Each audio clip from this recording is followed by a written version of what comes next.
हाँ जी स्टूडेंट्स, स्वागत है ਤੁਹਾਡਾ ਫਿਜ਼ਿਕਸ ਦੀ ਕਲਾਸ 'ਚ। ਅੱਜ ਆਪਾਂ ਵਿਸਕੋਸਿਟੀ ਬਾਰੇ ਪੜ੍ਹਨ ਲੱਗੇ ਹਾਂ। ਸੋ ਫਸਟ ਕੁਐਸਚਨ ਆਪਣਾ ਹੈਗਾ define viscosity and the coefficient of viscosity. ਦੇਖੋ ਵਿਸਕੋਸਿਟੀ ਦੀ ਡੈਫੀਨੇਸ਼ਨ ਕੀ ਹੈ। ਆਪਾਂ ਕਈ ਫਲੂਇਡਸ ਦੇਖੇ ਆ ਜਿਨ੍ਹਾਂ ਦੇ ਵਿੱਚ ਜਦੋਂ ਫਲੋ ਹੁੰਦਾ ਹੈ ਡਿਫਰੈਂਟ ਲੇਅਰਸ ਦੇ ਵਿੱਚ, ਤਾਂ ਇੱਕ ਅਪੋਜ਼ਿੰਗ ਫੋਰਸ ਆ ਜਾਂਦੀ ਹੈ ਜਿਹੜੀ ਉਹਨਾਂ ਨੂੰ ਸਹੀ ਤਰ੍ਹਾਂ ਡੁੱਲਣ ਨਹੀਂ ਦਿੰਦੀ। ਜਿਵੇਂ ਆਪਾਂ ਸ਼ਹਿਦ ਦੇਖਦੇ ਹਾਂ, ਠੀਕ ਹੈ ਨਾ, ਹਨੀ ਹੈ, ਉਹਦੇ ਵਿੱਚ ਆਪਾਂ ਦੇਖਦੇ ਹਾਂ ਕਿ ਉਹਨੂੰ ਟਾਈਮ ਲੱਗਦਾ ਹੈ ਉਹਦੀ ਇੱਕ ਲੇਅਰ ਤੋਂ ਦੂਸਰੀ ਲੇਅਰ ਨੂੰ ਉੱਪਰੋਂ ਡੁੱਲਣ 'ਤੇ, ਠੀਕ ਹੈ। ਸੋ ਉਹ ਜਿਹੜੀ opposing force which comes into play, ठीक है, that force is called viscous force, ठीक है। So the property of a fluid by virtue of which an opposing force comes into play between different layers of the fluid whenever there is a relative motion between these layers is called viscosity, ठीक है ना। सो ये इनदी definition है viscosity की कि ਜਦੋਂ ਵੀ ਦੋ different layers of the fluid ਜਿਹੜੀਆਂ ਨੇ ਫਲੋ ਕਰਨ ਲੱਗਦੀਆਂ ਨੇ ਤਾਂ ਅਪੋਜ਼ਿੰਗ ਫੋਰਸ ਵਿਚ ਕਮਸ ਇਨਟੂ ਪਲੇ, ਮਤਲਬ ਉਹ ਪ੍ਰੋਪਰਟੀ ਜਿੰਦੇ ਕਰਕੇ ਇਹ ਅਪੋਜ਼ਿੰਗ ਫੋਰਸ ਆ ਜਾਂਦੀ ਹੈ between the different layers of the fluid. ਜਦੋਂ ਉਹਨਾਂ ਵਿੱਚ ਰਿਲੇਟਿਵ ਮੋਸ਼ਨ ਮਤਲਬ ਉਹ ਇੱਕ ਫਲੋ ਕਰਨ ਲੱਗਦੀਆਂ ਨੇ ਇੱਕ ਦੂਸਰੇ ਦੇ ਉੱਪਰ, ਠੀਕ ਹੈ, ਰਿਲੇਟਿਵ ਮੋਸ਼ਨ ਬਿਟਵੀਨ ਦੈਮ ਹੁੰਦੀ ਹੈ, ਤਾਂ ਉਸ ਪ੍ਰੋਪਰਟੀ ਨੂੰ ਜਿੰਦੇ ਕਰਕੇ ਇਹ ਅਪੋਜ਼ਿੰਗ ਫੋਰਸ ਆ ਜਾਂਦੀ ਹੈ ਉਹਨੂੰ ਵਿਸਕੋਸਿਟੀ ਕਿਹਾ ਜਾਂਦਾ ਹੈ, ਠੀਕ ਹੈ। ਸੋ ਹੁਣ ਆਪਾਂ ਕੋਐਫੀਸ਼ੀਐਂਟ ਆਫ ਵਿਸਕੋਸਿਟੀ ਬਾਰੇ ਗੱਲ ਕਰਾਂਗੇ। ਇਹ ਆਪਣੇ ਕੋਲ ਇੱਕ ਹੋਰੀਜ਼ੋਨਟਲ ਟਿਊਬ ਹੈ, ਜਿਵੇਂ ਇਸ ਡਾਇਰੈਕਸ਼ਨ ਵਿੱਚ ਇੱਕ ਟਿਊਬ ਪਈ ਹੈ ਜਿਹਦੇ ਚੋਂ ਇੱਕ ਲਿਕੁਇਡ ਫਲੋ ਕਰ ਰਿਹਾ, ਠੀਕ ਹੈ ਨਾ। ਕੋਈ ਫਲੂਇਡ ਹੈ, ਸੋ ਫਲੋ ਕਰ ਰਿਹਾ ਤਾਂ ਉਹਦੇ ਵਿੱਚ ਡਿਫਰੈਂਟ ਲੇਅਰਸ ਨੇ ਜਿਹੜੀਆਂ ਆਪਾਂ ਡੋਟਡ ਲਾਈਨਸ ਦਿਖਾਈਆਂ ਨੇ। ਸੋ ਇੱਕ ਲੇਅਰ ਜਿਹੜੀ ਹੈ ਉਹ ਏ ਬੀ ਹੈ ਤੇ ਦੂਸਰੀ ਲੇਅਰ ਸੀ ਡੀ ਹੈ, ਠੀਕ ਹੈ। ਜਿਹੜੀ ਏ ਬੀ ਲੇਅਰ ਹੈ ਆ ਹੈਗਾ ਫਿਕਸਡ ਫੇਸ, ਜਿਹੜਾ ਫਿਕਸਡ ਸਰਫੇਸ ਹੈ। ਫਿਕਸਡ ਸਰਫੇਸ ਦਾ ਮਤਲਬ ਹੁੰਦਾ ਹੈ ਕਿ ਇਹਨੂੰ ਕਹਿੰਦੇ ਨੇ ਫਿਕਸਡ ਸੋਲਿਡ ਸਰਫੇਸ, ਜਿਹੜਾ ਬੋਟਮ ਤੇ ਹੈ। ਇੱਥੇ ਜਿਹੜੇ ਲੇਅਰ ਹੋਏਗੀ ਨਾ ਉਹਦੀ ਵੈਲੋਸਿਟੀ ਆਲਮੋਸਟ ਜ਼ੀਰੋ ਹੁੰਦੀ ਹੈ। ਜਿੰਨਾ ਬੋਟਮ ਦੇ ਨੇੜੇ ਆਪਾਂ, ਜਿਵੇਂ ਤਲਾਬ ਆਪਾਂ ਗੱਲ ਕਰੀਏ, ਨਦੀ ਦੀ ਜਾਂ ਆਪਾਂ ਨਹਿਰ ਦੀ ਗੱਲ ਕਰੀਏ, ਨਹਿਰ ਦੇ ਵਿੱਚ ਜਦੋਂ ਪਾਣੀ ਫਲੋ ਕਰਦਾ ਹੈ ਤਾਂ ਜਿਹੜੀਆਂ ਬਹੁਤ ਥੱਲੇ ਜਿਹੜੀਆਂ ਲੇਅਰਸ ਹੁੰਦੀਆਂ ਨੇ, ਜਿਹੜੀਆਂ ਜ਼ਮੀਨ ਦੇ ਨੇੜੇ ਹੁੰਦੀਆਂ ਨੇ, ਉਹਨਾਂ ਦੇ ਬੋਟਮ ਦੇ ਨੇੜੇ, ਉਹਨਾਂ ਦੀ ਵੈਲੋਸਿਟੀ ਆਲਮੋਸਟ ਜ਼ੀਰੋ ਹੁੰਦੀ ਹੈ। ਅਤੇ ਜਿਵੇਂ ਜਿਵੇਂ ਲੇਅਰ ਉੱਪਰ ਆਉਂਦੀ ਜਾਂਦੀ ਉਹਨੂੰ ਵੈਲੋਸਿਟੀ ਵੱਧਦੀ ਜਾਂਦੀ ਹੈ, ਠੀਕ ਹੈ ਨਾ। ਸੋ ਟੌਪ ਮੋਸਟ ਲੇਅਰਸ ਦੀ ਵੈਲੋਸਿਟੀ ਜਿਹੜੀ ਹੈ ਉਹਨਾਂ 'ਚ ਜ਼ਿਆਦਾ ਹੁੰਦੀ ਹੈ। ਸੋ ਇਸ ਤਰ੍ਹਾਂ ਆਪਾਂ ਆਹ ਬੋਟਮ ਹੈ ਜਿਹੜਾ, ਇੱਥੇ ਵੈਲੋਸਿਟੀ ਜਿਹੜੀ ਹੈ ਉਹ ਘੱਟ ਹੈ। ਜਿਵੇਂ ਜਿਵੇਂ ਉੱਪਰ ਆਉਂਦੇ ਆ ਇਹਦੀ ਵੈਲੋਸਿਟੀ ਵੱਧਦੀ ਜਾਂਦੀ ਹੈ ਅਤੇ ਇਹਨੂੰ ਕਹਿੰਦੇ ਨੇ, ਆਹ ਦੇਖੋ ਇੱਥੇ ਐਕਸ ਦੂਰੀ 'ਤੇ ਇਹਦੇ ਤੋਂ ਵੀ ਵੈਲੋਸਿਟੀ ਹੈ ਅਤੇ ਐਕਸ ਪਲੱਸ ਡੈਲਟਾ ਐਕਸ ਦੂਰੀ 'ਤੇ ਵੀ ਪਲੱਸ ਡੈਲਟਾ ਵੀ ਜਿਹੜੀ ਹੈ ਵੈਲੋਸਿਟੀ ਹੋ ਗਈ, ਠੀਕ ਹੈ। ਸੋ ਵੀ ਵੈਲੋਸਿਟੀ ਨਾਲ ਆਹ ਲੇਅਰ ਮੂਵ ਕਰ ਰਹੀ ਹੈ ਏ ਬੀ, ਅਤੇ ਸੀ ਡੀ ਲੇਅਰ ਜਿਹੜੀ ਹੈ ਉਹ ਵੀ ਪਲੱਸ ਡੈਲਟਾ ਵੀ ਵੈਲੋਸਿਟੀ ਨਾਲ ਮੂਵ ਕਰ ਰਹੀ ਹੈ ਕਿਉਂਕਿ ਉਹਦੇ ਤੋਂ ਉੱਪਰ ਹੈ ਉਹ, ਠੀਕ ਹੈ। ਸੋ ਉਹਦੀ ਵੈਲੋਸਿਟੀ ਵੀ ਜ਼ਿਆਦਾ ਹੋਏਗੀ। ਤਾਂ ਆਹ ਜਿਹੜੀ change in velocity with distance ਆ ਜਾਂਦਾ, ਇਹਨੂੰ ਕਹਿੰਦੇ ਵੈਲੋਸਿਟੀ ਗ੍ਰੇਡੀਐਂਟ, ਇਹਨੂੰ ਕਹਿੰਦੇ d v by d x, ਠੀਕ ਹੈ ਨਾ, d v by d x. So change in velocity with respect to distance from the fixed solid surface, ਉਹਨੂੰ ਵੈਲੋਸਿਟੀ ਗ੍ਰੇਡੀਐਂਟ ਕਹਿ ਦਿੰਦੇ ਆ। ਹੁਣ ਦੇਖੋ ਆਪਾਂ ਇਹ ਕੰਸੀਡਰ ਕੀਤੀ ਹੈ, ਇਹਦੇ ਵਿੱਚ ਦੋ ਲੇਅਰਸ ਆਪਾਂ ਕੰਸੀਡਰ ਕੀਤੀਆਂ ਏ ਬੀ ਅਤੇ ਸੀ ਡੀ, ਉਹਨਾਂ ਵਿੱਚ ਵੈਲੋਸਿਟੀ ਡਿਫਰੈਂਟ ਹੈਗਾ, ਡਿਫਰੈਂਸ ਜਿਹੜਾ ਹੈਗਾ ਉਹ ਡੈਲਟਾ ਵੀ ਦਾ, ਠੀਕ ਹੈ। ਸੋ ਡੈਲਟਾ ਐਕਸ ਡਿਸਟੈਂਸ ਹੈਗਾ ਉਹਨਾਂ ਦੀ ਜਿਹੜੀ ਪੋਜੀਸ਼ਨ ਹੈ from the fixed solid surface, ਤਾਂ ਕਰਕੇ D v by d X velocity ਗ੍ਰੇਡੀਐਂਟ ਆਪਾਂ ਲੈ ਲਿਆ, ਠੀਕ ਹੈ। ਸੋ ਇਹਦੇ ਵਿੱਚ ਜਿਹੜੀ ਵਿਸਕਸ ਡਰੈਗ ਹੈ, ਜਿਹਨੂੰ ਨਿਊਟਨ ਦੇ ਅਕੋਰਡਿੰਗ ਕੀ ਹੈ, ਵਿਸਕਸ ਡਰੈਗ ਨੂੰ ਕਹਿੰਦੇ ਨੇ ਬੈਕਵਰਡ ਫੋਰਸ ਵੀ ਕਹਿੰਦੇ ਨੇ, ਜਿਹੜੀ ਬੈਕਵਰਡ ਫੋਰਸ ਬਿਟਵੀਨ ਦਾ ਡਿਫਰੈਂਟ ਲੇਅਰਸ ਜਿਹੜੀ ਆ ਜਾਂਦੀ ਹੈ ਜਦੋਂ ਲਿਕੁਇਡ ਫਲੋ ਕਰਦਾ ਹੈ, ਠੀਕ ਹੈ ਨਾ। ਉਹ ਡਿਪੈਂਡ ਕਰਦੀ ਏਰੀਆ ਆਫ ਦਾ ਲੇਅਰਸ, ਮਤਲਬ ਏਰੀਆ ਆਫ ਦਾ ਲੇਅਰ ਜਿੰਨਾ ਜ਼ਿਆਦਾ ਹੋਏਗਾ ਉਹਨਾਂ ਬੈਕਵਰਡ ਫੋਰਸ ਜਿਹੜੀ ਹੈ ਵਿਸਕਸ ਡਰੈਗ ਜਿਹਨੂੰ ਵੀ ਕਹਿ ਦਿੰਦੇ ਆ ਉਹ ਜ਼ਿਆਦਾ ਹੋਏਗਾ। ਦੂਸਰਾ ਇਹ velocity ਗ੍ਰੇਡੀਐਂਟ D v by d X 'ਤੇ ਡਿਪੈਂਡ ਕਰਦਾ ਹੈ, ਠੀਕ ਹੈ। ਸੋ ਵੈਲੋਸਿਟੀ ਗ੍ਰੇਡੀਐਂਟ ਜਿੰਨਾ ਜ਼ਿਆਦਾ ਹੋਏਗਾ ਉਨੀ ਵਿਸਕਸ ਡਰੈਗ ਜਿਹੜੀ ਹੈ ਉਹ ਜ਼ਿਆਦਾ ਹੋਏਗੀ। ਸੋ ਇਹਨਾਂ ਨੂੰ ਕੰਬਾਈਨ ਕਰਕੇ ਆਪਾਂ ਕੀ ਲਿਖਾਂਗੇ, F is proportional to A d v by d x, ਠੀਕ ਹੈ। ਸੋ ਇਹ ਪ੍ਰੋਪੋਰਸ਼ਨੈਲਿਟੀ ਸਾਈਨ ਆਪਾਂ ਹਟਾਇਆ, ਇਕੁਐਲਿਟੀ ਲਗਾਈ ਤੇ ਇੱਥੇ ਮਾਈਨਸ ਈਟਾ ਆ ਗਿਆ। ਆ ਮਾਈਨਸ ਈਟਾ ਜਿਹੜਾ ਇਹਨੂੰ ਕਹਿੰਦੇ ਨੇ ਕੋਫੀਸ਼ੀਐਂਟ ਆਫ ਵਿਸਕੋਸਿਟੀ, ਤੇ ਨੈਗੇਟਿਵ ਸਾਈਨ ਆਪਾਂ ਲਗਾਇਆ ਹੈ ਕਿਉਂਕਿ ਇਹਦੇ ਵਿੱਚ ਡਾਇਰੈਕਸ਼ਨ ਆਫ ਮੋਸ਼ਨ ਤੇ ਜਿਹੜਾ ਵਿਸਕਸ ਡਰੈਗ ਹੈ ਉਹ ਓਪੋਜ਼ਿਟ ਡਾਇਰੈਕਸ਼ਨ 'ਚ ਲੱਗਦਾ ਹੈ। ਲਿਕੁਇਡ ਇੱਧਰ ਫਲੋ ਕਰ ਰਿਹਾ ਤਾਂ ਵਿਸਕਸ ਡਰੈਗ ਓਪੋਜ਼ਿਟ ਡਾਇਰੈਕਸ਼ਨ 'ਚ ਲੱਗਦਾ ਹੈ ਜਿਹੜਾ ਉਹਦੀ ਫਲੋ ਨੂੰ ਰੋਕਦਾ ਹੈ, ਠੀਕ ਹੈ। ਤਾਂ ਕਰਕੇ ਆਪਾਂ ਨੈਗੇਟਿਵ ਸਾਈਨ ਇੱਥੇ ਲਗਾਇਆ। So negative sign shows the direction of viscous drag is opposite to the direction of motion, ठीक है। आगे देखो जो एरिया लेयर का एक यूनिट है तो वेलोसिटी ग्रेडियंट भी एक यूनिट है तो आप कहेंगे न्यूमेरिकल वैल्यू जी विस्कस ड्रैग की आ जाएगी वो ईटा के बराबर आ जाएगी। ਇੱਥੇ ਨੈਗੇਟਿਵ ਸਾਈਨ ਨਹੀਂ ਲਿਖਿਆ ਕਿਉਂਕਿ ਨੈਗੇਟਿਵ ਸਾਈਨ ਸਿਰਫ ਇਸ ਵਾਸਤੇ ਹੈ ਕਿਉਂਕਿ ਵਿਸਕਸ ਡਰੈਗ ਜਿਹੜਾ ਹੈ ਉਹ ਓਪੋਜ਼ਿਟ ਡਾਇਰੈਕਸ਼ਨ ਟੂ ਹੈਗਾ ਡਾਇਰੈਕਸ਼ਨ ਆਫ ਮੋਸ਼ਨ ਦੇ। ਠੀਕ ਹੈ, ਸੋ ਆਪਾਂ F ਇਕੁਅਲ ਟੂ ਈਟਾ ਇੱਥੇ ਲਿਖ ਦਾਂਗੇ। ਠੀਕ ਹੈ, ਇਸ ਲਈ ਦੇਖੋ ਆਪਾਂ ਕਹਿ ਸਕਦੇ ਹਾਂ ਕਿ ਜਿਹੜਾ ਕੋਫੀਸ਼ੀਐਂਟ ਆਫ ਵਿਸਕੋਸਿਟੀ ਹੈ ਉਹ F ਦੇ ਬਰਾਬਰ ਹੈ ਕਦੋਂ, ਜਦੋਂ A 1 ਬਰਾਬਰ ਹੈ, ਮਤਲਬ area of the layer 1 unit ਹੈ, ਪਰ ਯੂਨਿਟ ਏਰੀਆ ਆਪਾਂ ਕਹਿ ਦਾਂਗੇ, ਤੇ ਵੈਲੋਸਿਟੀ ਗ੍ਰੇਡੀਐਂਟ ਜਿਹੜਾ ਉਹ ਯੂਨਿਟੀ ਹੈ। ਸੋ ਵੈਲੋਸਿਟੀ ਗ੍ਰੇਡੀਐਂਟ ਯੂਨਿਟ ਦਾ ਮਤਲਬ ਹੈ ਕਿ ਜਿਹੜੀਆਂ ਲੇਅਰਸ ਨੇ, ਜਿਵੇਂ ਆਹ ਲੇਅਰ ਹੈ ਤੇ ਆਹ ਲੇਅਰ ਹੈ, ਇਹਨਾਂ ਵਿੱਚ ਵੈਲੋਸਿਟੀ ਡਿਫਰੈਂਸ 1 ਦਾ ਹੈ। ਠੀਕ ਹੈ, ਸੋ 1 ਦਾ ਵੈਲੋਸਿਟੀ ਡਿਫਰੈਂਸ ਹੈ। ਜਿਵੇਂ ਜਿਵੇਂ ਆਪਾਂ AB ਲੇਅਰ ਤੋਂ CD ਲੇਅਰ ਵੱਲ ਜਾ ਰਹੇ ਹਾਂ ਤੇ ਵੈਲੋਸਿਟੀ ਜਿਹੜੀ ਹੈ ਉਹ ਵੱਧ ਰਹੀ ਹੈ। ਠੀਕ ਹੈ ਨਾ, ਥੱਲੋਂ ਉੱਪਰ ਨੂੰ ਜਾ ਰਹੇ ਹਾਂ ਤੇ ਇਹ perpendicular the direction of flow ਹੁੰਦਾ ਹੈ ਵੈਲੋਸਿਟੀ ਗ੍ਰੇਡੀਐਂਟ। ਤਾਂ ਕਰਕੇ ਆਪਾਂ ਇਹਦੀ ਡੈਫੀਨੇਸ਼ਨ ਜਿਹੜੀ ਕੋਫੀਸ਼ੀਐਂਟ ਆਫ ਵਿਸਕੋਸਿਟੀ ਦੀ ਲਿਖਾਂਗੇ ਕਿ coefficient of viscosity of a liquid is defined as the viscous drag I F or force acting per unit area of the layer. Per unit area of the layer ਕਿਉਂ ਲਿਖਿਆ, ਕਿਉਂਕਿ A 1 ਹੈ। ਠੀਕ ਹੈ, having unit velocity gradient perpendicular the direction of flow of the liquid. ਠੀਕ ਹੈ, so velocity gradient unit ਹੋਵੇ perpendicular direction of flow of the liquid, ਕਿਉਂਕਿ ਲਿਕੁਇਡ ਦਾ ਫਲੋ ਇਸ ਤਰ੍ਹਾਂ ਤੇ ਵੈਲੋਸਿਟੀ ਗ੍ਰੇਡੀਐਂਟ ਉੱਪਰ ਨੂੰ ਇਸ ਤਰ੍ਹਾਂ ਜਿਹੜਾ ਚੇਂਜ ਹੋ ਰਿਹਾ ਪਰਪੈਂਡੀਕੂਲਰ ਡਾਇਰੈਕਸ਼ਨ 'ਚ। ਤਾਂ ਕਰਕੇ ਆਪਾਂ ਈਟਾ ਇਕੁਅਲ ਟੂ F ਕਵਾਂਗੇ ਜਦੋਂ ਲੇਅਰ ਦਾ ਏਰੀਆ 1 ਹੈ ਤੇ ਵੈਲੋਸਿਟੀ ਗ੍ਰੇਡੀਐਂਟ ਯੂਨਿਟੀ ਹੈ, ਮਤਲਬ ਲੇਅਰ ਦੇ ਇੱਕ ਵੈਲੋਸਿਟੀ ਚੇਂਜ ਆ ਰਿਹਾ ਜਿਵੇਂ ਜਿਵੇਂ ਆਪਾਂ ਲੇਅਰ ਦੇ ਉੱਪਰ ਜਾ ਰਹੇ ਹਾਂ। ਸੋ ਵੈਲੋਸਿਟੀ 1 ਯੂਨਿਟ ਨਾਲ ਚੇਂਜ ਹੋ ਰਹੀ ਹੈ ਤਾਂ ਉਦੋਂ ਈਟਾ ਦੀ ਵੈਲਿਊ ਵਿਸਕਸ ਡਰੈਗ ਦੇ ਜਾਂ ਫੋਰਸ ਦੇ ਬਰਾਬਰ ਹੋਏਗੀ ਜਦੋਂ ਆਹ ਕੰਡੀਸ਼ਨਸ ਫੁਲਫਿਲ ਹੋਣਗੀਆਂ ਕਿ coefficient of viscosity of a liquid is defined as the viscous drag ਔਰ ਫੋਰਸ, ਮਤਲਬ ਫੋਰਸ ਦੇ ਬਰਾਬਰ ਹੈ ਐਕਟਿੰਗ ਪਰ ਯੂਨਿਟ ਏਰੀਆ, ਜਿਹੜੀ ਪਰ ਯੂਨਿਟ ਏਰੀਆ ਐਕਟ ਕਰ ਰਹੀ ਹੈ of the layers having velocity gradient perpendicular to the मतलब unit velocity gradient। ठीक है ना, so having velocity gradient perpendicular to the direction of flow of the liquid। ठीक है, so on the unit velocity gradient है। ठीक है, so ਤਾਂ ਕਰਕੇ ਆਪਾਂ ਕਹਾਂਗੇ ਕਿ ਜਦੋਂ 1 ਯੂਨਿਟ velocity gradient ਹੈ ਤੇ ਏਰੀਆ ਲੇਅਰ ਦਾ 1 ਯੂਨਿਟ ਹੈ ਤਾਂ ਉਹਨਾਂ ਵਿੱਚ ਜਿਹੜੇ ਵਿਸਕਸ ਡਰੈਗ ਲੱਗ ਰਿਹਾ ਹੈ ਉਹ ਕੋਫੀਸ਼ੀਐਂਟ ਆਫ ਵਿਸਕੋਸਿਟੀ ਦੇ ਬਰਾਬਰ ਹੈ। ਹੁਣ ਦੇਖੋ ਆਪਾਂ ਯੂਨਿਟ ਆਫ ਕੋਫੀਸ਼ੀਐਂਟ ਆਫ ਵਿਸਕੋਸਿਟੀ ਮਤਲਬ ਈਟਾ ਦੇ ਬਾਰੇ ਗੱਲ ਕਰਾਂਗੇ। ਆਪਾਂ ਨੂੰ ਪਤਾ ਹੈ F ਜਿਹੜਾ ਹੈ ਉਹ ਇਕੁਅਲ ਟੂ ਨੂਮੈਰੀਕਲ ਵੈਲਿਊ ਲਿਖਣ ਲੱਗਾ, ਨੈਗੇਟਿਵ ਸਾਈਨ ਇੱਥੇ ਨਹੀਂ ਲਿਖ ਰਿਹਾ, ਉਹ A/dV/dx ਹੈ। ਠੀਕ ਹੈ, ਸੋ ਈਟਾ ਦੀ ਵੈਲਿਊ ਕੀ ਬਣ ਜਾਏਗੀ, ਇੱਥੇ ਬਣ ਜਾਏਗੀ F ਓਵਰ A/dV/dx। ਠੀਕ ਹੈ, ਸੋ F ਹੈਗਾ ਫੋਰਸ ਦਾ ਯੂਨਿਟ, ਇਹ ਨਿਊਟਨ ਹੋ ਜਾਏਗਾ। ਠੀਕ ਹੈ, ਸੋ ਇੱਥੇ ਆਪਾਂ ਯੂਨਿਟ ਦੀ ਗੱਲ ਕਰ ਰਹੇ ਹਾਂ, ਇਹ ਨਿਊਟਨ ਹੋ ਜਾਏਗਾ। ਇਹ ਏਰੀਆ ਮੀਟਰ ਸਕੁਏਅਰ ਆ ਜਾਏਗਾ ਡਿਨੋਮੀਨੇਟਰ 'ਚ। ਠੀਕ ਹੈ, ਵੈਲੋਸਿਟੀ ਦਾ ਮੀਟਰ ਪਰ ਸੈਕਿੰਡ। ਠੀਕ ਹੈ, ਤੇ ਇਹ ਮੀਟਰ ਹੋ ਜਾਏਗਾ dx। ਠੀਕ ਹੈ, ਯੂਨਿਟ। ਸੋ ਆਪਣੇ ਕੋਲ ਆਹ ਮੀਟਰ ਕੱਟਿਆ ਜਾਏਗਾ ਤੇ ਇਹ ਆਪਣੇ ਕੋਲ ਪਰ ਸੈਕਿੰਡ ਹੋ ਗਿਆ। ਸੋ ਆਪਣੇ ਕੋਲ ਈਟਾ ਦਾ SI ਯੂਨਿਟ ਜਿਹੜਾ ਆ ਜਾਏਗਾ ਉਹ ਬਣ ਗਿਆ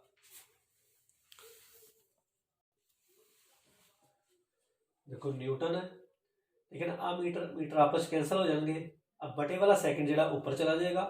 सो ਆਪਾਂ ਲਿਖਾਂਗੇ SI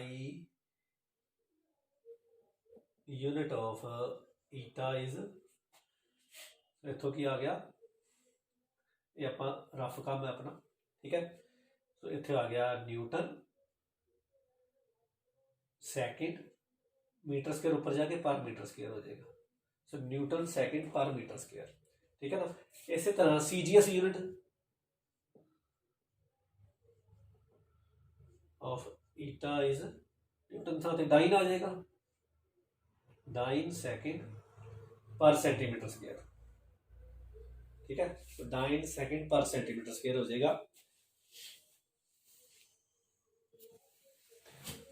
ਹੁਣ देखो ਜਿਹੜਾ ਆ dine second per centimetre square है ना, ਇਹਨੂੰ ਕਹਿੰਦੇ ਨੇ ਪॉइस। ठीक है, so 1 poise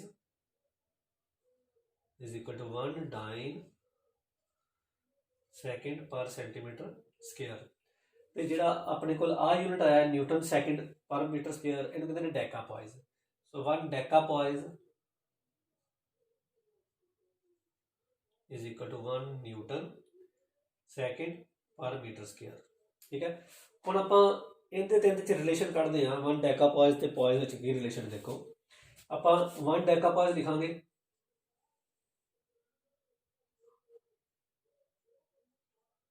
is equal to 1 Newton second पर मीटर स्क्वायर। ठीक है, सो ਜਿਹੜਾ 1 ਨਿਊਟਨ ਹੈ ਆਪਾਂ ਨੂੰ ਪਤਾ 10⁵ डाइन ਦੇ ਬਰਾਬਰ ਹੁੰਦਾ ਹੈ। ਠੀਕ ਹੈ ਨਾ, ਇਹ ਕੈਲਕੂਲੇਸ਼ਨ ਆਪਾਂ ਕੀਤੀ ਹੋਈ ਹੈ। ਸੈਕਿੰਡ 1 ਹੀ ਹੋ ਗਿਆ ਤੇ ਮੀਟਰ ਦੇ ਵਿੱਚ ਹੁਣ ਦੇਖੋ ਪਰ ਮੀਟਰ ਸਕੁਅਰ ਹੈ ਨਾ, ਆਪਾਂ ਇਹਨੂੰ ਐਮ ਬਟ ਚ ਲਿਖਾਂਗੇ। ਠੀਕ ਹੈ, ਸੋ ਇਹ ਬਣ ਗਿਆ। ਠੀਕ ਹੈ, ਹੁਣ ਗੁਣਾ 1 ਲਿਖਣ ਦੀ ਲੋੜ ਨਹੀਂ। मीटर च सेंटीमीटर कितने होंगे ने 100, सो 100 का स्केयर हो जाएगा। ठीक है, सो मीटर च 100 सेंटीमीटर होंगे है, 100 का स्केयर। सो ये बन गया 10⁵ डिवाइड बाय 10⁴। सो ये 10⁻1 रह गया, मतलब 10 के बराबर रह गया। सो 1 डेकापॉइस इक्वल टू 10। ये पॉइस बन गया। इधर अपन न्यूटन था तो ये डाइन लिखा। ठीक है ना, सो इतने आप एवं लिखांगे। देखो 10⁵ डाइन इंटू 1 सेकेंड इंटू इनू आप लिख लिया 10⁻2 उनकी पावर -2 है। ठीक है, सेंटीमीटर करता। ठीक है, सो 10⁻2 100 लिख लिया, पावर -2 थले लै गए तो इत्थे आ गया डाइन सेकेंड पर सेंटीमीटर स्क्वायर। ठीक है, तो पर सेंटीमीटर स्क्वायर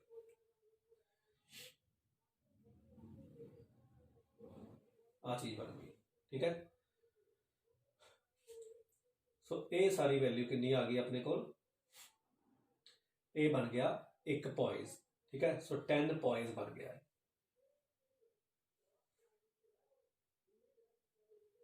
सो 1 डेकापॉइस जिहड़ा है 1 डेकापॉइस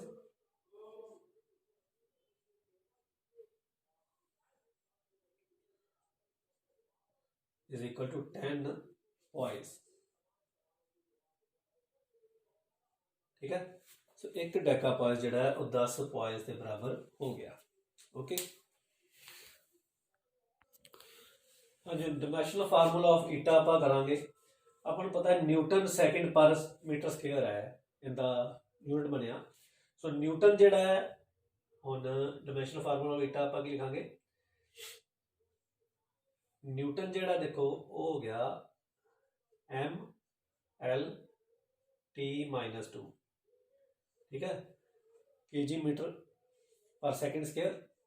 ठीक है, ये सेकंड है, ए इंटू टी आ गया, तो पर मीटर स्क्वायर है तो ए L-2 आ गया। ठीक है, सो डायमेंशनल फार्मूला ऑफ ईटा की हो गया equal two dimensional formula of eta आप इक्वल टू लिख दें, एक बराबर आ गया m1 हो गया, L पावर -1 बन गई, m1 L power -1 t power -2 + 1 -1 बन गई। ठीक है, आ डायमेंशनल फार्मूला का बन गया m1 L -1 t -1। देखो effect of temperature on viscosity. So liquid जिहड़ा देखो लिक्विड की विस्कोसिटी जिहड़ी है ना, ਆਪਾਂ ਜਿਵੇਂ ਗਰਮ ਕਰੀਏ ਆਪਾਂ ਲਿਕੁਇਡ ਨੂੰ ਤੇ ਆਪਾਂ ਦੇਖਿਆ ਉਹ ਗਾੜਾਪਨ ਘਟਦਾ ਉਹਦੇ 'ਚ, ਤਾਂ ਈਜ਼ੀਲੀ ਫਲੋ ਕਰਨ ਲੱਗ ਪੈਂਦਾ। So with the increase in temperature ਉਹਦੀ ਵਿਸਕੋਸਿਟੀ ਘਟਦੀ ਹੈ। ਠੀਕ ਹੈ, so the viscosity of the liquid decreases with increase in temperature and increases with decrease in temperature. ਜਿਵੇਂ ਜਿਵੇਂ ਟੈਂਪਰੇਚਰ ਘਟਦਾ ਉਹ ਜੰਮਣੇ ਸ਼ੁਰੂ ਹੋ ਜਾਂਦੇ ਨੇ, ਤਾਂ ਉਹਦੀ ਵਿਸਕੋਸਿਟੀ ਵੱਧਦੀ ਹੈ ਜਿਵੇਂ ਟੈਂਪਰੇਚਰ ਘਟਦਾ। ਠੀਕ ਹੈ, ਸੋ ਆਪਾਂ ईटा जिहड़ा वो inversely proportional square of the temperature. ठीक है ना, कैलविन स्केल तो जिहड़ी गैसेज ने उहदे च उल्ट होता है। गैसेज जिवें जिवें टैंपरेचर वधदा है ना उन्हां दी विस्कोसिटी जिहड़ी है वो वधदी है। ठीक है, so viscosity of gases increases with increase in temperature ते decreases with decrease in temperature. उहदे विच ईटा जिहड़ा directly proportional to square root of absolute temperature होंदा है। ठीक है, हाँ जी, देखो नैक्सट क्वेश्चन अपना है Stokes law related. So write the expression for Stokes law and prove it using dimensional analysis. Dimensional analysis use ਕਰਕੇ ਆਪਾਂ ਇਹਨੂੰ ਪ੍ਰੂਵ ਕਰਨਾ ਹੈ। ਸੋ ਸਟੋਕਸ ਲਾ ਕੀ ਹੈ, ਦੇਖੋ ਕਿ ਜਦੋਂ ਕੋਈ ਫਲੂਇਡ ਦੇ ਵਿੱਚ ਕੋਈ ਬੋਡੀ ਡਿੱਗਦੀ ਹੈ ਨਾ, ਤਾਂ ਜਿੱਥੇ ਡਿੱਗਦੀ ਹੈ ਉਹਦੇ ਨਾਲ ਰਿਲੇਟਡ ਜਿਹੜੀਆਂ ਲੇਅਰਸ ਨੇ ਉਹਨਾਂ ਦੀ ਵੈਲੋਸਿਟੀ ਤਾਂ ਇੱਕੋਦਮ ਚੇਂਜ ਕਰਦੀ ਹੈ, ਅਤੇ ਉਹਦੇ ਤੋਂ ਦੂਰ ਦੂਰ ਜਿਹੜੀਆਂ ਲੇਅਰਸ ਨੇ ਉਹਨਾਂ ਦੀ ਵੈਲੋਸਿਟੀ ਘੱਟ ਚੇਂਜ ਹੁੰਦੀ ਹੈ, ਸਲੋਲੀ ਚੇਂਜ ਹੁੰਦੀ ਹੈ, ਜਾਂ ਉਹਨਾਂ ਦੀ ਜਿਹੜੀ ਨਾਲ ਲੇਅਰਸ ਨੇ, ਜਿਵੇਂ ਆਹ ਲੇਅਰਸ ਨੇ, ਇਹਨਾਂ ਦੀ ਵੈਲੋਸਿਟੀ ਚੇਂਜ ਜ਼ਿਆਦਾ ਹੁੰਦਾ ਹੈ, ਅਤੇ ਦੂਰ ਵਾਲੀ ਵੈਲੋਸਿਟੀ ਜਿਹੜੀ ਲੇਅਰਸ ਨੇ ਉਹਨਾਂ 'ਚ ਚੇਂਜ ਘੱਟ ਆਉਂਦਾ ਹੈ। ਸੋ ਇਹਦੇ ਨਾਲ ਕੀ ਇੱਕ ਵੈਲੋਸਿਟੀ ਗ੍ਰੇਡੀਅੰਟ ਇਹਦੇ ਵਿੱਚ ਬਣ ਜਾਂਦਾ ਹੈ, ਠੀਕ ਹੈ। ਤਾਂ ਵਿਸਕਸ ਡਰੈਗ ਜਿਹੜਾ ਅਪੋਜ਼ਿੰਗ ਫੋਰਸ ਜਿਹੜੀ ਇਹਦੀ ਮੋਸ਼ਨ ਨੂੰ ਲੱਗਦੀ ਹੈ, ਠੀਕ ਹੈ ਨਾ, ਉਸ ਵਿਸਕਸ ਡਰੈਗ ਦੇ ਕਾਰਨ ਇੱਕ, ਜਿਵੇਂ ਆਪਾਂ ਵਿਸਕੋਸਿਟੀ ਦੀ ਡੈਫੀਨੇਸ਼ਨ ਆਪਾਂ ਕੀਤੀ ਸੀਗੀ, ਉਹਦੇ ਦੇਖਿਆ ਸੀਗਾ ਕਿ ਲੇਅਰਸ ਦੇ ਜਿਹੜੀ ਡਿਫਰੈਂਟ ਲੇਅਰਸ ਨੇ ਉਹਨਾਂ ਦੀ ਵੈਲੋਸਿਟੀ ਜਿਹੜੀ ਹੈ ਚੇਂਜ ਹੁੰਦੀ ਹੈ, ਤਾਂ ਇੱਕ opposing force comes into play, due to that viscous drag ਲੱਗਦਾ ਹੈ, ਠੀਕ ਹੈ ਨਾ। ਸੋ ਇਹਦੇ ਕਰਕੇ ਜਿਹੜੀ ਜਦੋਂ ਬੋਡੀ ਡਿੱਗਦੀ ਹੈ ਲਿਕੁਇਡ ਦੇ ਵਿੱਚ, ਜਿਹੜੀ ਨੇੜੇ ਵਾਲੀ ਲੇਅਰਸ ਨੇ ਉਹਨਾਂ ਦੀ ਵੈਲੋਸਿਟੀ ਜ਼ਿਆਦਾ ਹੈ, ਦੂਰ ਵਾਲੀ ਜਿਹੜੀਆਂ ਨੇ ਉਹ ਘੱਟ ਡਿਸਟਰਬ ਹੁੰਦੀਆਂ ਨੇ, ਉਹਨਾਂ ਦੀ ਵੈਲੋਸਿਟੀ ਘੱਟ ਰਹਿੰਦੀ ਹੈ, ਤਾਂ ਇੱਕ ਜਿਹੜਾ ਵੈਲੋਸਿਟੀ ਗ੍ਰੇਡੀਅੰਟ ਬਣ ਜਾਂਦਾ ਹੈ, ਅਤੇ ਇੱਕ ਵਿਸਕਸ ਡਰੈਗ ਜਿਹੜਾ ਓਪੋਜ਼ਿਟ ਡਾਇਰੈਕਸ਼ਨ 'ਚ ਲੱਗਦਾ ਹੈ ਉੱਪਰ ਨੂੰ, ਜਿਹੜਾ ਇਹਦੀ ਮੋਸ਼ਨ ਨੂੰ ਅਪੋਜ਼ ਕਰਦਾ ਹੈ। ਸੋ ਉਹਦੀ ਮੋਸ਼ਨ ਨੂੰ ਅਪੋਜ਼ ਕਰਦਾ, ਜਿਹੜੀ ਬੋਡੀ ਲਿਕੁਇਡ 'ਚ ਡਿੱਗ ਰਹੀ ਹੈ ਨਾ, ਉਹ ਹੌਲੀ ਹੌਲੀ ਜਾ ਕੇ ਉਹਦੀ ਵੈਲੋਸਿਟੀ ਕੋਂਸਟੈਂਟ ਵੈਲੋਸਿਟੀ ਬਣ ਜਾਂਦੀ, ਅਤੇ ਕੋਂਸਟੈਂਟ ਵੈਲੋਸਿਟੀ ਨਾਲ ਉਹਦੇ ਵਿੱਚ ਉਹ ਗਿਰਨੀ ਸ਼ੁਰੂ ਹੋ ਜਾਂਦੀ ਹੈ। ਸੋ ਜਿਵੇਂ ਆਪਾਂ ਇੱਥੇ ਦੇਖਿਆ ਕਿ ਇੱਕ ਸਫੈਰੀਕਲ ਬੋਡੀ ਹੈ, ਇੱਕ ਲਿਕੁਇਡ 'ਚ ਡਿੱਗਦੀ ਪਈ ਹੈ, ਠੀਕ ਹੈ, ਇਹਦਾ ਰੇਡੀਅਸ r ਹੈ, ਠੀਕ ਹੈ, ਅਤੇ ਇੱਥੇ ਲਿਕੁਇਡ ਦਾ ਕੋਫੀਸ਼ੀਐਂਟ ਵਿਸਕੋਸਿਟੀ ਈਟਾ ਹੈ। ਤਾਂ ਸਟੋਕਸ ਲਾ ਦੇ ਅਕੋਰਡਿੰਗ ਇਹ ਜਿਹੜਾ ਵਿਸਕਸ ਡਰੈਗ ਹੈ ਉਹਦਾ ਇੱਕ ਫਾਰਮੂਲਾ ਬਣਦਾ ਹੈ, ਉਹ ਆਪਾਂ ਲਿਖਾਂਗੇ ਅਤੇ ਉਹਨੂੰ ਆਪਾਂ ਪ੍ਰੂਫ ਕਰਾਂਗੇ ਯੂਜ਼ਿੰਗ ਡਾਇਮੈਂਸ਼ਨਲ ਐਨਾਲਿਸਿਸ, ਠੀਕ ਹੈ। ਸੋ ਦੇਖੋ, when a body falls into a liquid or fluid, there is a relative motion between different layers of the fluid. So due to this relative motion, a backward dragging force comes into play, ਜਿਹੜੀ ਆਪਾਂ ਵਿਸਕਸ drag ਦੀ ਗੱਲ ਕੀਤੀ, which opposes the motion of the falling body. So it is found that the body, after attaining a certain velocity, starts moving with a constant velocity in the fluid. So constant velocity v ਨਾਲ move ਕਰਨੀ ਸ਼ੁਰੂ ਕਰ ਦਿੰਦੀ ਹੈ ਇੱਕ ਥੋੜੇ ਜਿਹੇ ਸਮੇਂ ਬਾਅਦ, ਜਦੋਂ constant velocity ਹੋ ਜਾਂਦੀ ਹੈ। ਤੇ ਸਟੋਕ ਨੇ ਪ੍ਰੂਫ ਕੀਤਾ, ਜਿਹੜਾ ਆਪਾਂ ਹੁਣ ਲਿਖਾਂਗੇ, ਠੀਕ ਹੈ, ਤੇ ਉਹਨੂੰ ਆਪਾਂ ਪ੍ਰੂਫ ਵੀ ਕਰਾਂਗੇ ਯੂਜ਼ਿੰਗ ਡਾਇਮੈਂਸ਼ਨਲ ਐਨਾਲਿਸਿਸ, ਠੀਕ ਹੈ। ਸੋ ਆਪਣੇ ਕੋਲ ਆਹ ਬੋਡੀ ਜਿਹੜੀ ਹੈ, ਇਹਦਾ ਵੇਟ mg ਹੈ, ਵਿਸਕਸ ਡਰੈਗ ਇਹਦੇ ਤੇ f ਲੱਗ ਰਿਹਾ ਹੈ। ਤਾਂ ਦੇਖੋ, ਜਿਹੜਾ ਵਿਸਕਸ ਡਰੈਗ ਹੈ ਉਹ ਜੋ ਕਿ ਵੈਲੋਸਿਟੀ v ਨਾਲ ਮੂਵ ਕਰ ਰਹੀ ਹੈ, liquid the coefficient of viscosity ਈਟਾ ਹੈ। ਤਾਂ ਆਪਣੇ ਕੋਲ ਜਿਹੜਾ f ਹੈ ਉਹ 6 ਪਾਈ, ਠੀਕ ਹੈ, ਇਹਦੇ 'ਚ ਈਟਾ r v ਦੇ ਬਰਾਬਰ ਹੈ। ਸੋ ਇਹਨੂੰ ਕਹਿੰਦੇ ਨੇ, ਦਿਸ ਇਜ਼ ਕਾਲਡ ਸਟੋਕਸ ਲਾ,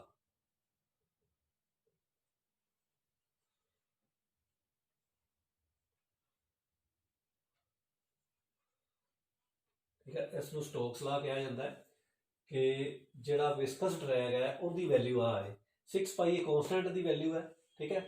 ਤੇ ਆਪਾਂ ਡਾਇਮੈਂਸ਼ਨਲ ਐਨਾਲਿਸਿਸ ਯੂਜ਼ ਕਰਕੇ ਇਹਨੂੰ ਆਪਾਂ ਪ੍ਰੂਵ ਕਰਾਂਗੇ ਕਿ f is equal to some constant times eta r v, ਠੀਕ ਹੈ।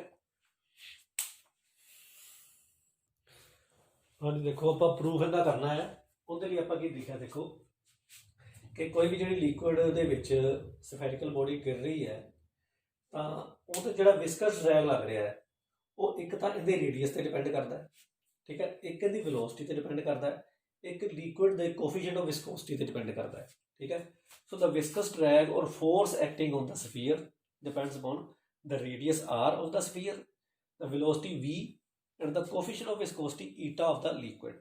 ਸੋ ਇੱਥੋਂ ਆਪਾਂ ਕੀ ਲਿਖਾਂਗੇ, f ਇਜ਼ ਪ੍ਰੋਪੋਰਸ਼ਨਲ ਟੂ, ਦੇਖੋ, r ਦੀ ਪਾਵਰ a, ਠੀਕ ਹੈ ਨਾ, ਡਿਪੈਂਡ ਕਰਦਾ, ਪਰ ਆਪਾਂ ਨੂੰ ਪਤਾ ਨਹੀਂ ਕਿਹੜੀ ਡਿਗਰੀ ਤੇ ਡਿਪੈਂਡ ਕਰਦਾ ਉਹਦੀ। ਸੋ ਉਹਦੀ ਪਾਵਰ a ਲਿਖ ਲਈ, v ਦੀ ਪਾਵਰ ਆਪਾਂ b ਲਿਖ ਲਈ, ਤਾਂ coefficient of viscosity Ita the power ਆਪਾਂ c ਲਿਖ ਲਈ, ਠੀਕ ਹੈ। ਸੋ ਇੱਥੋਂ ਆਪਾਂ ਕੀ ਲਿਖਾਂਗੇ, f is equal to some constant times r power a, v power b ਤੇ ਈਟਾ ਪਾਵਰ c, ਠੀਕ ਹੈ। ਹੁਣ ਆਪਾਂ ਕੰਪੈਰੀਜ਼ਨ ਕਰਾਂਗੇ, ਕੰਪੇਅਰਿੰਗ ਦ ਡਾਇਮੈਂਸ਼ਨਸ, ਠੀਕ ਹੈ। ਹੁਣ ਇਹਦੀਆਂ ਡਾਇਮੈਂਸ਼ਨਸ ਨੂੰ ਆਪਾਂ ਕੰਪੇਅਰ ਕਰਾਂਗੇ।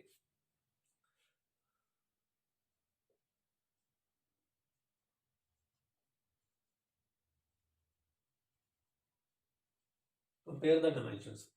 ਹੁਣ ਦੇਖੋ, ਜਿਹੜੀ ਫੋਰਸ ਦੀ ਡਾਇਮੈਂਸ਼ਨਸ ਫਾਰਮੂਲਾ ਕੀ ਹੁੰਦਾ, ਇੱਥੇ ਦੇਖੋ ਇਹਦਾ ਡਾਇਮੈਂਸ਼ਨਲ ਫਾਰਮੂਲਾ ਆਪਾਂ ਲਿਖੀਏ ਤਾਂ MLT-2, ਠੀਕ ਹੈ।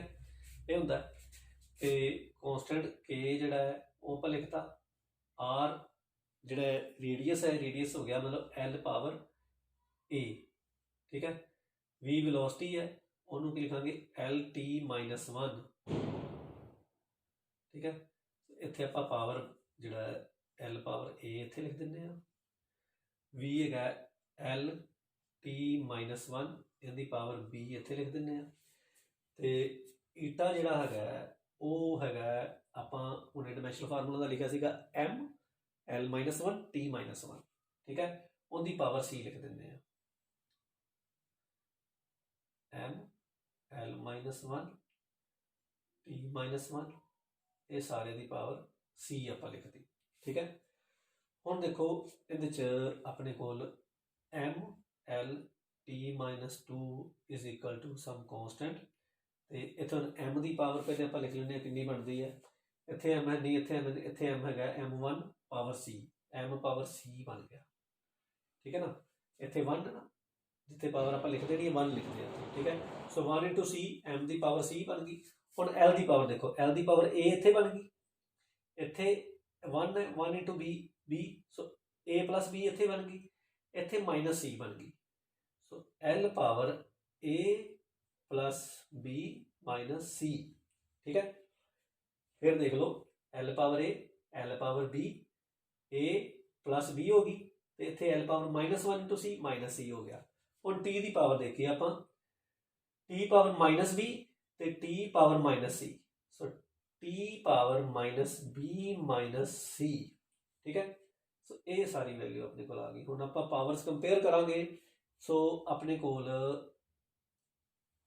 ਕੰਪੇਅਰ ਕਰਾਂਗੇ ਤਾਂ ਕੰਪੇਅਰ ਹੁਣ ਦੇਖੋ 1 M ਦੀ ਪਾਵਰ 1 ਇੱਧਰ C ਹੈ, ਸੋ 1 ਇਕੁਅਲ ਟੂ C ਆ ਗਿਆ, ਠੀਕ ਹੈ। ਫਿਰ L ਦੀ ਪਾਵਰ ਇੱਥੇ 1 ਹੈ, ਇੱਧਰ A plus B plus C ਹੈ, so 1 equal to A plus B minus C ਆ ਗਿਆ, ਠੀਕ ਹੈ। ਇਹ ਚੀਜ਼ ਆ ਗਈ। ਤੇ ਥਰਡ ਜਿਹੜਾ ਆ ਗਿਆ ਉਹ -2 ਆ ਗਿਆ, -2 ਇਜ਼ ਇਕੁਅਲ ਟੂ -B ਤੇ -C, ਠੀਕ ਹੈ। ਹੁਣ ਇਹਨਾਂ ਤੋਂ ਆਪਾਂ A, B ਤੇ C ਦੀ ਵੈਲਿਊਜ਼ ਕੈਲਕੂਲੇਟ ਕਰਾਂਗੇ। C ਦੀ ਵੈਲਿਊ 1 ਆ ਗਈ, ਇਹ ਇੱਥੇ ਪੁੱਟ ਕਰੀਏ ਆਪਾਂ, ਤੇ ਆਪਣੇ ਕੋਲ ਇਹਨੂੰ ਪੁੱਟ ਕਰਦੇ ਹਾਂ, ਤੇ 1 equal to A plus B ਤੇ -1 ਆ ਗਿਆ, ਠੀਕ ਹੈ। -1 ਉਧਰ ਚਲਾ ਜਾਏਗਾ, ਇਹ 2 ਆ ਗਿਆ, 1 plus 1 equal to A plus B, so A plus B ਦੀ ਵੈਲਿਊ ਆਪਣੇ ਕੋਲ ਆ ਗਈ 2, ਠੀਕ ਹੈ। A ਪਲੱਸ B ਦੀ ਵੈਲਿਊ 2 ਆ ਗਈ ਆਪਣੇ ਕੋਲ। ਤੇ ਇੱਥੇ ਆਪਣੇ ਕੋਲ ਆਪਾਂ ਦੇਖੋ -2 ਹੈ ਨਾ, ਨੈਗੇਟਿਵ ਸਾਈਨ -1 ਨਾਲ ਮਲਟੀਪਲਾਈ ਕਰ ਦਈਏ, B ਪਲੱਸ C ਦੀ ਵੈਲਿਊ 2 ਆ ਜਾਏਗੀ, ਠੀਕ ਹੈ ਨਾ। -1 ਨਾਲ ਮਲਟੀਪਲਾਈ ਕਰਦੇ ਦੋਨੋਂ ਪਾਸੇ, ਤਾਂ ਆਪਣੇ ਕੋਲ ਨੈਗੇਟਿਵ ਸਾਈਨ ਛੱਡ ਸਕਦੇ ਹਾਂ ਆਪਾਂ, ਤੇ ਆਪਣੇ ਕੋਲ B plus C equal to 2 ਆ ਜਾਏਗਾ, ਠੀਕ ਹੈ।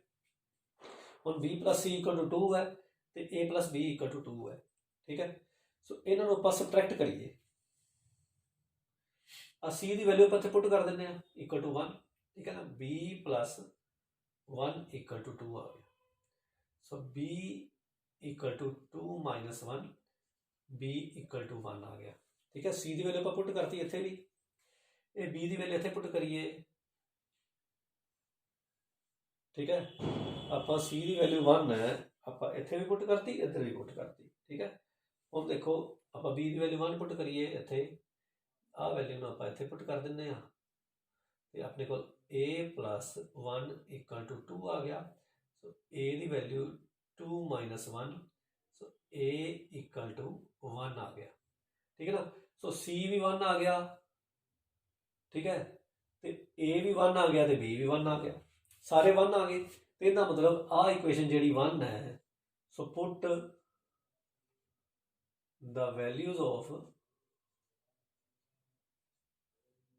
A, B and C in equation 1, F is equal to क्या आ गया, K R power 1 V power 1 eta power 1, ਠੀਕ ਹੈ। ਹੁਣ ਦੇਖੋ ਜਿਹੜੇ ਡਾਇਮੈਂਸ਼ਨਲ ਐਨਾਲਿਸਿਸ ਨੂੰ ਆਪਾਂ ਯੂਜ਼ ਕਰਕੇ ਕੇ ਦੀ ਵੈਲਿਊ ਕੈਲਕੂਲੇਟ ਨਹੀਂ ਕਰ ਸਕਦੇ, ਠੀਕ ਹੈ। ਸੋ ਇਹਨੂੰ ਆਪਾਂ ਆਪਣੇ ਕੋਲੋਂ ਲਿਖਣਾ ਪਏਗਾ, ठीक है। So the value of k is found to be 6 pi, therefore f is equal to 6 pi r v eta, ठीक है। ये आंसर अपना बन गया, ठीक है। ये अपना इरेज कर देंगे हैं।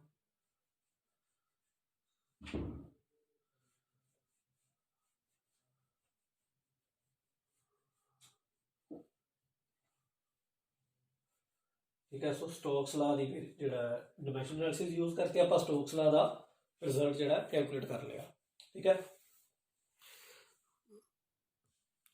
देखो नैक्सट क्वेश्चन है, define terminal velocity and derive an expression for it. So आप देखा कि किसी फ्लूइड के कोई लिक्विड जो कोई बॉडी डिगती है तो वह पहला एक्सलरेट करती है तो फिर थोड़ी देर बाद उनकी एक्सलरेशन जीरो हो जाती है तो कॉन्सटेंट वेलोसिटी नाल मूव करती है, ठीक है। सो वो कॉन्सटेंट वेलोसिटी जिहदे नाल मूव करती है इनसाइड अ लिक्विड उन्होंने कहते हैं terminal velocity of the body. So the constant velocity with which a body pass through a viscous fluid is called its terminal velocity, ठीक है। सो इनका एक्सप्रैशन करांगे हुण आपां। हाँ जी, देखो इनका आपां एक्सप्रैशन करना हुण। ਉਹਦੇ ਲਈ ਦੇਖੋ ਇੱਕ ਸਫੈਰਿਕਲ ਬੋਡੀ ਹੈ ਜਿਹੜੀ ਕਿਸੇ ਲਿਕੁਇਡ ਵਿੱਚ ਫਾਲ ਕਰ ਰਹੀ ਹੈ, ਠੀਕ ਹੈ। ਉਹਦੇ ਤੇ ਸਫੈਰਿਕਲ ਬੋਡੀ ਜਿਹਦਾ ਰੇਡੀਅਸ r ਹੈ, ਉਹ ਜਿਹੜੇ ਲਿਕੁਇਡ ਵਿੱਚ ਫਾਲ ਕਰ ਰਹੀ ਹੈ ਉਹਦੀ ਡੈਂਸਿਟੀ ਜਿਹੜੀ ਹੈ ਸਿਗਮਾ ਤੇ ਉਹਦਾ ਕੋਐਫੀਸ਼ੀਐਂਟ ਵਿਸਕੋਸਿਟੀ ਈਟਾ ਹੈ ਤੇ ਇਹਦੇ ਮਟੀਰੀਅਲ ਦੀ ਜਿਹੜੀ ਡੈਂਸਿਟੀ ਹੈ ਉਹ ਰੋ ਕੀ ਹੈ ਮੰਨ ਲਓ, ਠੀਕ ਹੈ।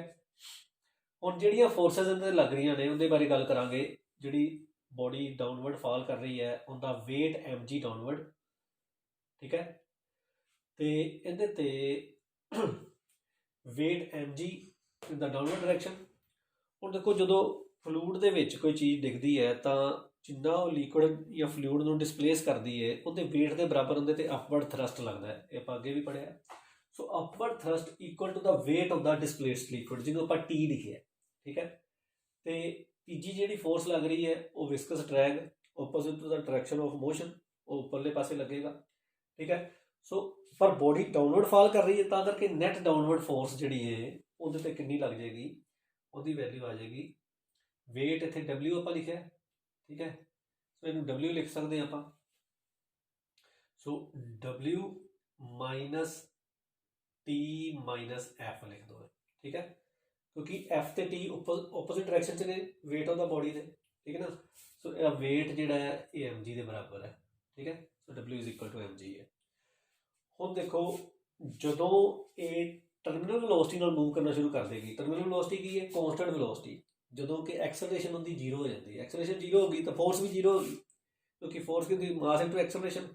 जो थोड़ी देर बाद वेलोसिटी एकदम चीज़ इस तरह डिगती है, थोड़ी देर बाद कॉन्सटेंट वेलोसिटी नाल मूव करन लग पैंदी है तो उस टाइम उनके ते फोर्स जी लग रही है वो जीरो हो जाती है। सो आप लिखांगे van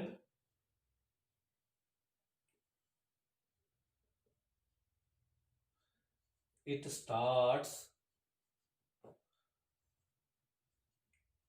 moving with terminal velocity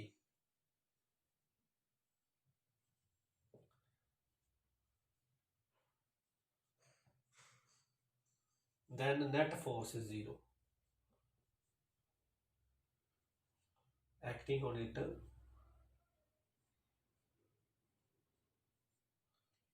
is zero, ठीक है। सो ये नेट फोर्स जीरो हो जाएगी, मतलब W minus T minus F या माइनस ये जीरो हो गया, ठीक है।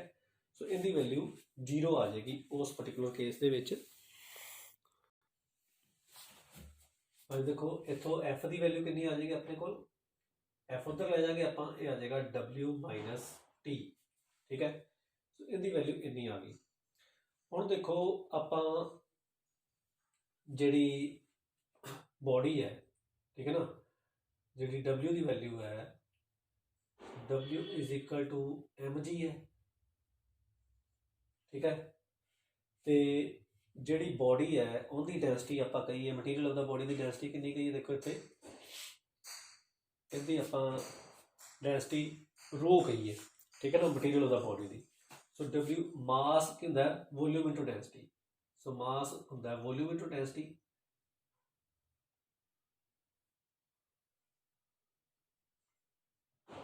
ते नाल इत्थे आ जाएगा G। ठीक है, सो W की वैल्यू अपने को कितनी हो जाएगी, वॉल्यूम कितनी हो जाएगी, देखो स्फेरिकल बॉडी है, सो दी वॉल्यूम कितनी हो जाएगी 4/3 पाई आर क्यूब। ठीक है, तो डेंसिटी उनकी कितनी होगी रो। ठीक है, तो नाल G आ गया, ये उनकी W की वैल्यू अपने को आ गई। ठीक है, हुण जिहड़ा T है, T की हुंदा आपां क्या T है एक अप थ्रस्ट लग रहा है, देखो the upward thrust equal to the weight of the liquid displaced. ठीक है ना, डिस्प्लेस्ड फ्लूइड के बराबर। सो टी की वैल्यू कितनी हो जाएगी, और देखो volume of the displaced liquid उन्नी होएगी जिन्नी वॉल्यूम आंदी है। ठीक है ना, सो ये वॉल्यूम इनटू डेंसिटी आप गल करांगे, वॉल्यूम आंदी उन्नी हो जाएगी 4/3 पाई आर क्यूब, क्योंकि जिन्ने साइज की चीज़ लिक्विड च डिगेगी उन्ना ही लिक्विड पासे होएगा, मतलब जिन्ना साइज मतलब जिन्नी उनकी वॉल्यूम है। ठीक है, उन्ना ही वॉल्यूम वो पासे करेगी, डिस्प्लेस्ड लिक्विड की वॉल्यूम 4/3 पाई आर क्यूब ही रहेगी, पर रो की थां ते सिग्मा आ जाएगा। ठीक है, ये उहदा मास बन जाएगा, ते नाल G आ जाएगा। ठीक है, सो 4/3 pi are cube into sigma, ये बन गया mass of the liquid displaced into G, ये हो गया wait of the liquid displaced. ठीक है, सो आ इन्ना दा मास हो गया उनका। ठीक है, 4/3 pi are cube sigma, sigma उनकी डेंसिटी है जो लिक्विड है। ठीक है, सो F की value also using Stokes law,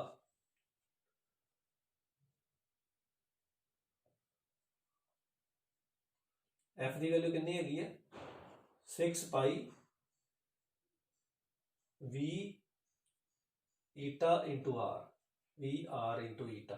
ठीक है ना, ये वैल्यू है। सो ये आप सारा पुट कर दें इस इक्वेशन के। ठीक है, आ जी वैल्यूज आप नंबर 1 दे दो, put the values of F W and T in equation 1।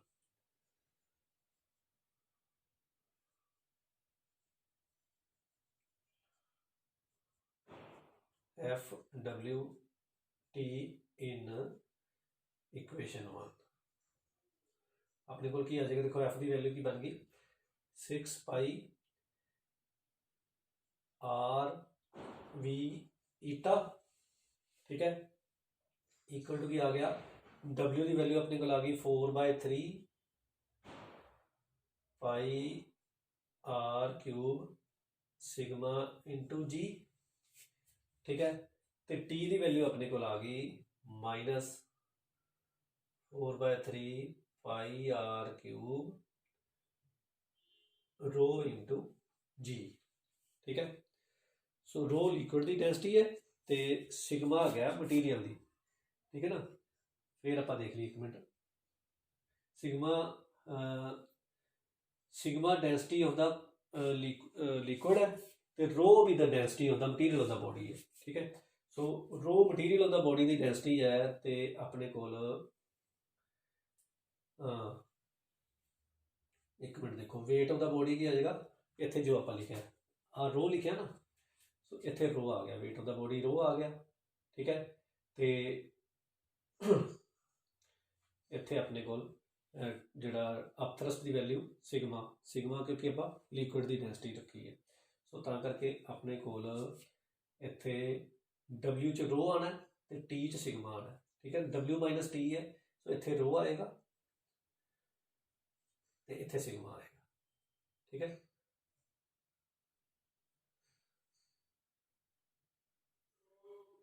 Sigma into G। ठीक है, सो ये वैल्यू अपने को आ गई। हाँ देखो हम इत्थे अपने को 6 पाई आर ईटा इंटू वी की वैल्यू कितनी बन गई 4/3 पाई आर क्यूब नाल आ गया सिग्मा रो माइनस सिग्मा बन गया, तो G आ गया ना। ठीक है, ये वैल्यू आ गई। हम आप V की वैल्यू कैलकुलेट करनी है 6 पाई आर ईटा ये ਆਪਾਂ डिनोमिनेटर 'ਚ लिख दईए तो v की वैल्यू की बन जाएगी अपने को 4/3 × 6, ठीक है।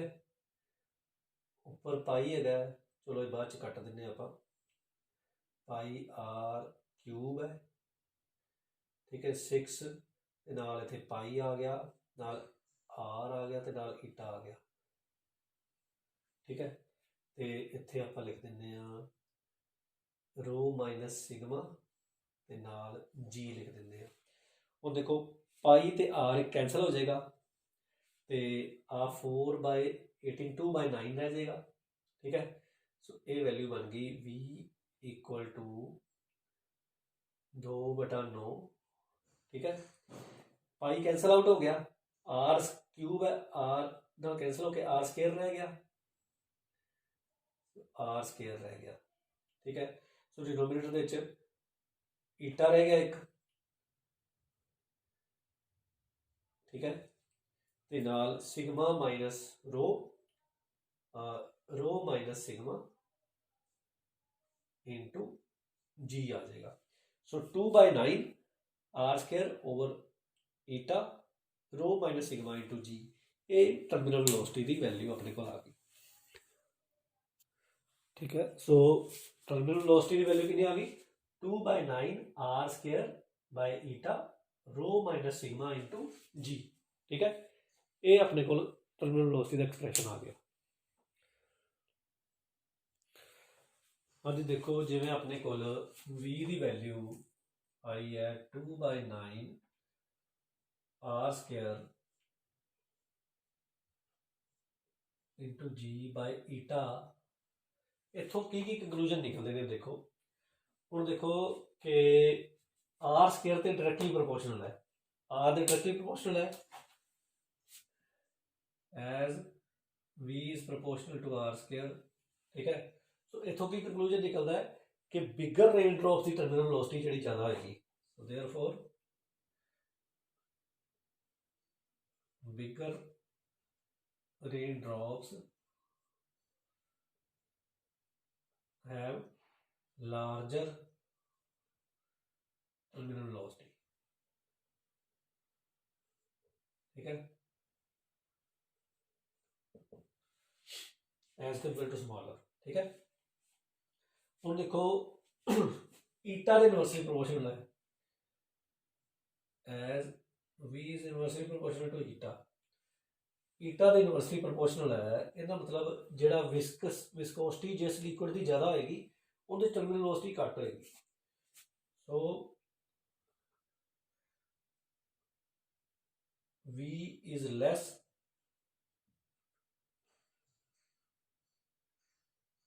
in a more viscous liquid, ठीक है। v is less in a more viscous liquid, ठीक है। ज़्यादा विस्कस लिक्विड से v की वैल्यू घट होएगी as compare to lesser viscous liquid, ठीक है। वो देखो रो माइनस सिग्मा, रो हैगी है मटीरियल की डेंसिटी तो सिग्मा हैगी लिक्विड की डेंसिटी। हम देखो जो रो ज़्यादा है वैन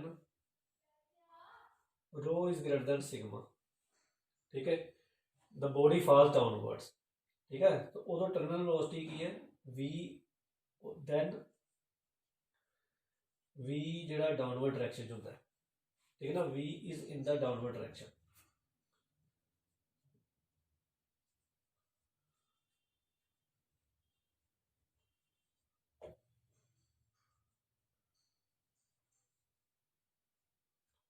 ठीक है।